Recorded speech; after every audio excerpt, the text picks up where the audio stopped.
Ei, tá cansado de ir no nutricionista e não conseguir emagrecer? E se eu te falar que é possível emagrecer sem deixar de comer o que gosta e perder de 5 a 10 quilos nas próximas semanas? Com o programa Receitas para Secar, isso é possível. Para saber mais, clique no link da descrição. Eu acho que eu vivo mais uns 10 anos, né? Não sei, hein? Fumando desse jeito? Fumando e bebendo. E bebendo, você bebe pouquinho. Paulo, mais uma questão difícil. É o seguinte, existe uma discussão em âmbito internacional, e sobretudo entre os economistas, que é assim, os Estados Unidos e a China, sobretudo, se desenvolveram fortemente ao longo de todo o século XX através da poluição, ou melhor, do uso de matrizes energéticas altamente poluentes. Isso. E agora que eles estão bem estabelecidos, e a Europa também, eles falam pra gente assim, Você não. Você não. E por trás dessa fala existiria um discurso de retenção do progresso. Claro que eu acho essa colocação ingênua, mas também acho que existe algo que motiva ela que a gente tem que levar a sério. Queria ver como é que você vê isso aí, como você acha que a gente tem que se posicionar em relação a esse debate? Álvaro, a questão é muito mais grave do que você está colocando. Na COP26, os países pobres colocaram uma cláusula, tentaram aprovar uma cláusula de montar um fundo internacional de $1 bilhão por ano, que não é nada, isso é quando se gasta por dia numa guerra como a Ucrânia. Sim, sim. Tá?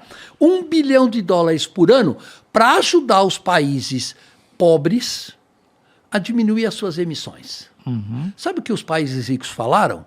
Não. Nós não vamos dar um tostão para vocês reduzirem as suas emissões. Ponto. Então, é uma questão de mundo desenvolvido versus mundo em desenvolvimento. Porque os países desenvolvidos veem isso como ameaça à sua dominação e à sua hegemonia. Como é que um país pobre pode modernizar o seu sistema de eletricidade e se tornar mais competitivo do que Estados Unidos, Alemanha, Itália e assim por diante? Isso não é do interesse deles, mesmo que isso dane com o clima de todo o planeta. Veja a hipocrisia. Sim. Né? Então, na diplomacia, ela é totalmente hipócrita. Cada um olha para os interesses do seu próprio umbigo. Sim. E esse é um problema seríssimo que a gente tem. A questão do que a gente chama de governança. Boa. Esse 1 bilhão seria um pool formado por todos os países desenvolvidos. Gente, uma merreca para cada um, é uma vaquinha. Nada. O PIB dos Estados Unidos é $9 trilhões por ano. Isso é um centavo do orçamento americano. E mesmo assim eles negaram. Porque a questão não é o dinheiro, a questão é a competitividade. Exatamente. Não é o dinheiro. É o jogo político e econômico de dominação internacional. E como a gente tem que, como país em desenvolvimento, responder a esse desafio? Porque essa é a linha de força que eu acho mais complexa. De um lado, a necessidade eminente que a gente reduza as emissões, e mais do que isso, que a gente crie formas da população que vive em situações que hoje em dia são de desmatamento profundo, encontrem opções economicamente viáveis. Do outro lado, o fato de que os países que se beneficiaram de um desmatamento fortíssimo, de uma industrialização baseada em matrizes energéticas absolutamente poluentes, estão agora bem situados em posições que dão 2 bananas para a gente. O que você tem que fazer? Zero desmatamento da Amazônia. Você ganha no jogo político, você ganha uma vantagem estratégica enorme, você ganha moral. Hoje o Brasil não pode entrar numa mesa de discussão porque não tem moral nenhuma com o que a gente faz com a Amazônia. Sim. Mas o jogo da diplomacia internacional, você tem moral, você ganha moral com isso. Os países como a Noruega, a Alemanha reativam o Fundo Amazônia, melhorando a qualidade de vida do povo que mora na Amazônia, e com isso você volta a ter protagonismo nas mesas de negociações internacionais. Onde você tem que ser duro. Onde você tem que ser duro. É óbvio, o jogo ali não é mole. Isso. Engraçado que você está colocando a coisa de uma maneira que o clima entra muito no âmbito das relações internacionais, né? Totalmente. Totalmente. O foco antes era o comércio. Se você vê hoje, como o comércio é total ou quase totalmente globalizado, hoje o foco é clima. Tá? Porque todo mundo sabe que a emergência climática chegou. Isso não é segredo para ninguém. E que todo mundo vai ter prejuízos enormes com isso. Então a moeda de negociação acabou virando redução de emissões de gás de efeito estufa. Sim, interessantíssimo se você olhar. isso. É muito curioso. É. Né? E aí, mesmo em países como os Estados Unidos, você pega estados como a Califórnia, tem um avançadíssimo programa de descarbonização da economia. Outros estados como a Virgínia, que depende só do carvão, estão se lixando e querem continuar emitindo quanto gás de efeito estufa. Então, dentro dos países, está gerando tensão também. Esse é um ponto bom de discutir agora, né? Porque, a propósito, a questão da Ucrânia, a invasão da Ucrânia traz como um dos seus subprodutos uma mudança na discussão sobre matrizes climáticas e energéticas, dos dois lados. Por um lado, num aspecto positivo, a necessidade de abandonar o petróleo, e do outro lado, a necessidade iminente de não depender do gás russo nesse momento lá na Europa. Conta pra gente o que você acha que vai acontecer nessa história toda. Qual é o desfecho? Eu não tenho bola de cristal, não faço a menor ideia do que vai acontecer. Erra aí em público, vai. Mas é o seguinte, gente, a Alemanha caiu a ficha de que eles fizeram um erro enorme, né? Em confiar num fornecedor de gás para 80% da sua indústria, que é altamente não confiável. Eles fizeram um erro. Né? Assumiram isso em público, né? E estão tentando tapar o sol com a peneira. Os Estados Unidos, nesse jogo geopolítico, é quem está saindo o grande vencedor. Porque conseguiu enfraquecer a Rússia, por causa das sanções econômicas, conseguiu enfraquecer a Europa, porque trouxe insegurança energética para a Europa. Então a indústria europeia está tendo custos mais altos, porque estão pagando muito mais alto pelas energias para tocar a sua produção, e os Estados Unidos estão rindo de orelha a orelha, e se você pensar, tudo que o Biden faz é ficar instigando a guerra. Nós vamos dar mais armas para a Ucrânia. Você acha que eles estão fazendo isso para defender os ucranianos? Não, é para ganhar mais dinheiro para o bolso dos americanos. Né? Então, a questão da geopolítica global está mudando muito rapidamente e vai mudar mais ainda com a questão das mudanças climáticas globais. Por exemplo, a China. Né? A China, há 20 anos atrás, falou, opa, eu vou desenvolver os melhores sistemas para geração de energia solar e os melhores sistemas de energia eólica. Naquela época, 20, 25 anos atrás, quem dominava a energia solar e eólica era a Siemens da Alemanha, eram empresas americanas. Hoje, você não compra um painel de energia solar no mundo inteiro que não seja chinês. Bom, isso daí é verdade para quase qualquer coisa. Né?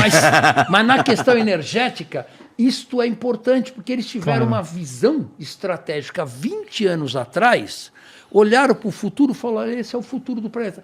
Hoje, eu vi a notícia de que um fabricante chinês, hoje, vende muito mais carros do que a Tesla, que é a BYD. Eles vão fabricar 300 mil carros elétricos. Porque a China é o lugar onde mais se tem carro elétrico. Exato. Ou seja, eles têm uma visão de futuro.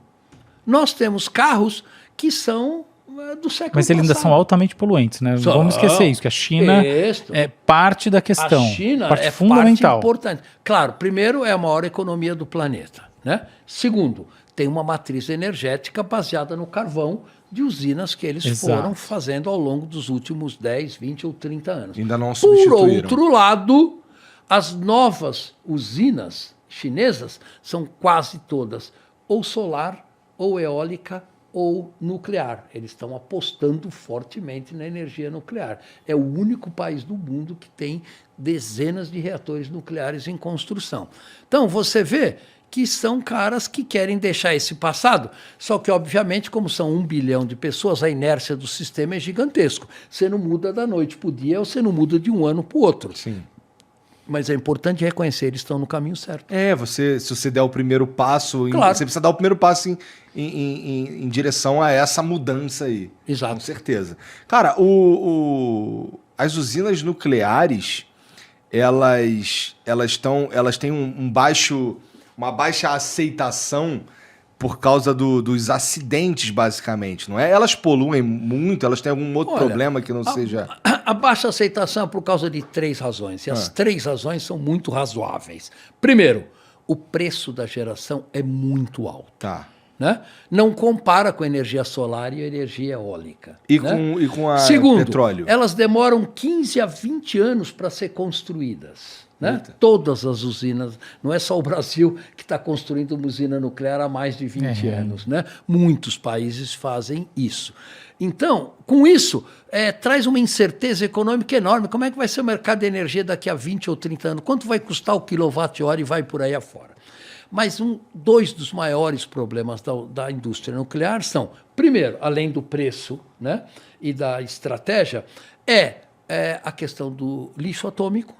Ninguém resolveu a questão do que fazer com as milhares de toneladas de plutônio, que tem uma meia-vida de mais de 30 mil anos, que você tem que guardar por 30 mil anos, um elemento que é dos mais tóxicos e radiativos do nosso planeta.